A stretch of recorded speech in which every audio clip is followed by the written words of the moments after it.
All right, we got a little, an interesting little treat here for our next generation league, which is we get a dragon. We have a dragon match here.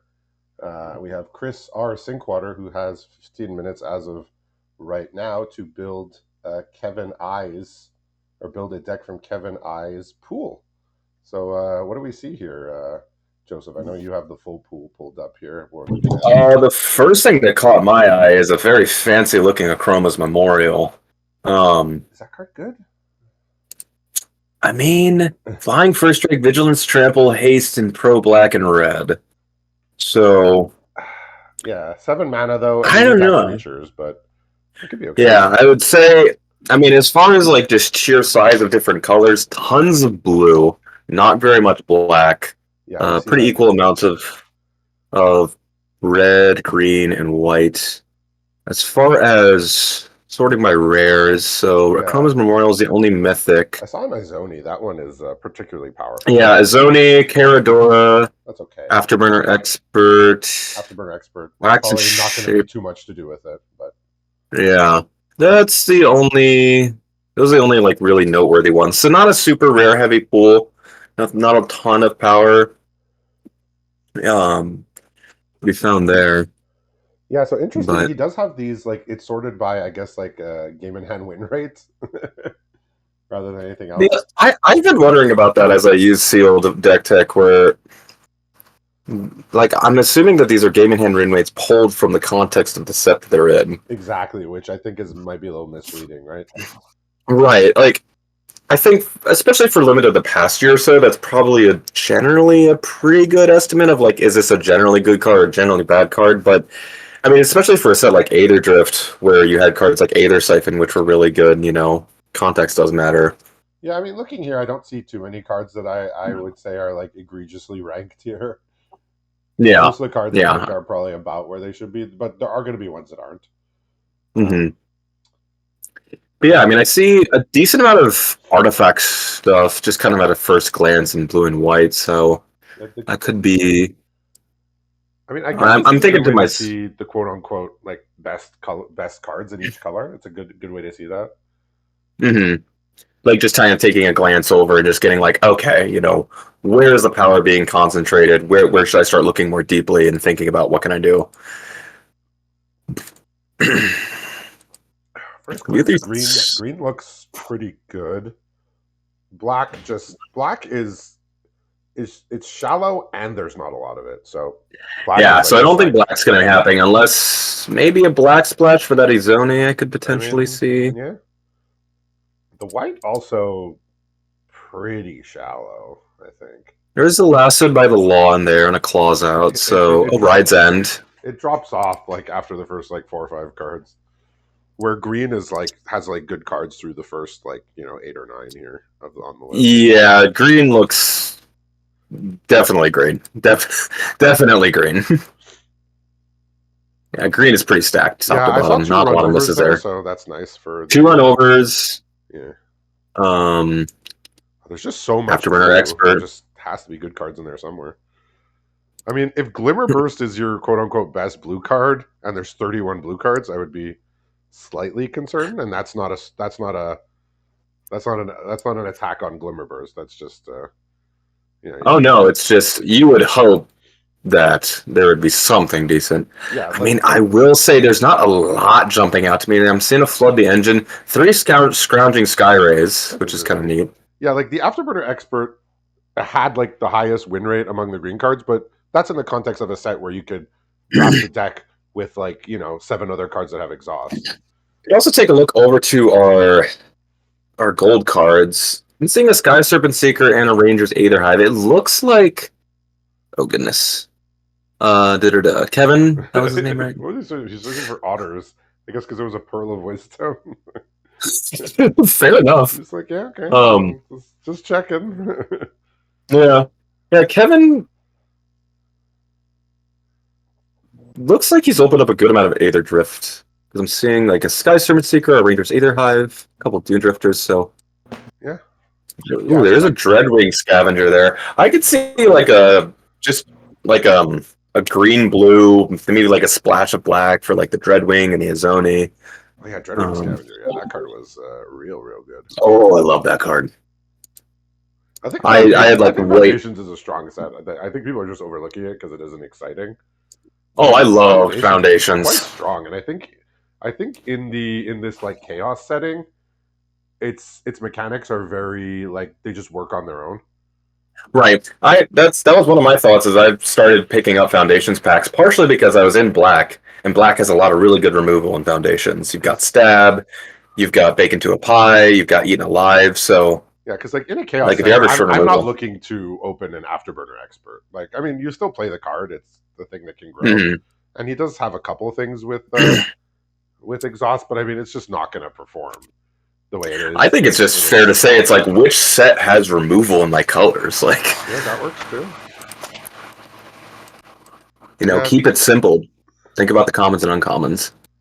yeah, commons and uncommons. Yeah, well, like I was mentioning before, I used to say don't even look at the uncommons when you open in bot lab, but Mhm. nowadays you get like 5, 6 uncommons sometimes. So and Yeah. a lot of the power lies at uncommon nowadays. They put a lot more uncommon build arounds because you can reliably get them when there's more uncommons. Like there's more Which uncommons in the set and more uncommons in packs. But I will vouch for play boosters for that reason because I do enjoy the play pattern of like having uncommons to kind of really guide the building of your deck. yeah, I just and I won't go into detail, but I just don't like the impact that it has on sealed. It just makes me not want to play I it. agree completely. Like, I agree completely. yeah, it looks like he's gonna be settling on green blue here. So Hmm. I think he's probably gonna skip over the Rangers Ether Hive, which is the other Simic gold card, just because it doesn't do anything. Doesn't do a lot without much So exhaust. I see Afterburner Which, Expert. I see Sky Serpent Seeker. I don't know if there's any exhaust there in blue. I don't see any. yeah, not much, but looking decent to start. Lots of nice tempo stuff Yeah, and it's just the creature quality is like pretty medium here.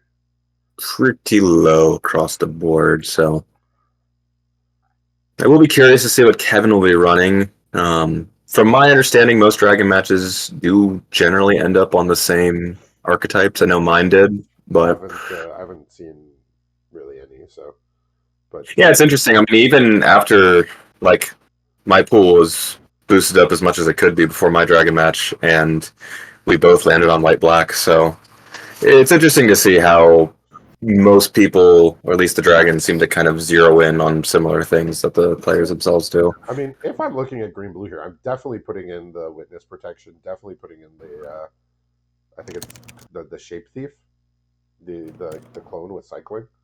Like I'm definitely Mhm. putting those in. Like those are like 100% going in. Yeah, no, I mean, especially with the cycling on the clone, it makes it just I mean, witness protection much safer to run. ain't great, but it does the job. Hey, if you wanted more otters, you could always put that ley line or transformation in there. Just to get a discount on his divination. Yeah, no, I think No, the no, no.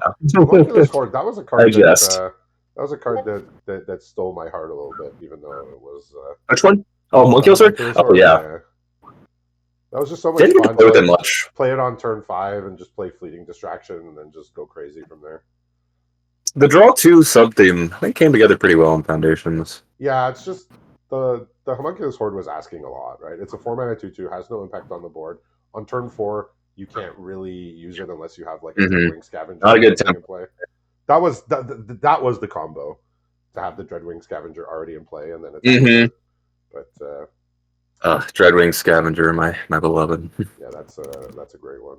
Yeah, I'm curious how like the witness protection and the wax and shape thief are definitely two cards I'm picking out here as like cards I'm Yeah. absolutely wanting to throw in, and I would say the Izonia as well.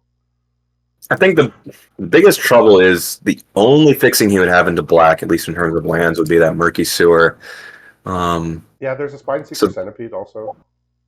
yeah, but in a 60 card, that's definitely not quite where you want to be for two black splashes, but it could still be worth it. Those are really strong cards. Yeah, I don't know about the Scavenger, but I definitely Izonia because it's a late game card. Like a lot of the Hmm. strength of Scavengers playing on turn 3. I know late in the game it's fine too because it'll have the Death Touch, but a lot Hmm. of its strength is predicated on like getting it out on turn 3 and starting to get going with it. Yeah, So for that yeah, reason, it's not a card I would be like absolutely, excited to splash, but it is definitely a Hmm. card you can throw in there. Yeah, I think if he had a little more fixing in his lands, he could justify both of them. But I think if he wanted to, he could justify the Izoni. Yeah, if he had Do we enough know? cheap interaction, I would say the Nimble Brigand is another card he could play pretty happily, but Hmm. I don't know what his interaction is like exactly. Doesn't look Yeah, incredible. I mean, he's like bounce off, take the fall, unable to scream, two runovers, witness protection, flood the engine. I mean, Nimble Brigand could be a card that he would want. yeah. I also feel like it's probably not unreasonable to think about the giant growth of the bestow greatness, just as a sometimes when in doubt, just tricks to help out your board. Yeah, like I mean, But I'm surprised the waxing shape thief isn't in yet, but maybe he doesn't care for the card or it hasn't performed well for him in the past. I am curious how much there's a thought process of, well, Okay, I'm playing against this same pool. So, if that mode of copying something for the wax and shape thief doesn't really feel relevant to what the creatures he's looking at. yeah, I mean, it's just the card has cycling, so like Yeah, it's at worst two mana it's draw card. hard to fail, but I don't still don't know if it's a good decision, but I am heartened, and the dreamer in me loves to see that Chroma's Memorial in there. yeah, I mean, I want it to be cool. It just 7 mana doesn't actually help you get more creatures, but oh, we got a 3 minute warning Right. here. Yeah, it's. Have you ever heard the term BCSM? The best case something or other or whatever. Yeah, I think Lords of Limited coined it. Best case scenario mindset. Right. Yeah, that's definitely something I try to remind myself. Where it's like, yeah, Chroma's Memorial. You start dreaming. You're like, oh, I have all these creatures on board, and they're gonna swing and do everything. But it's like, okay, so it's late game. You're looking for a top deck that'll save you, and here's a 7 mana artifact that doesn't do anything when you have no creatures on board. I think you're just describing optimism, but yeah, Yeah, yeah, I yeah. tend to I tend to be the other way around, so pessimistic. Like I'm just like you know. Okay, so he's just And I'm adding. inclined to Okay, so believe that. just what he's Okay, doing, wait, if yeah. anybody's wondering, he's just adding extra basics of other colors in case he wants to bring stuff in.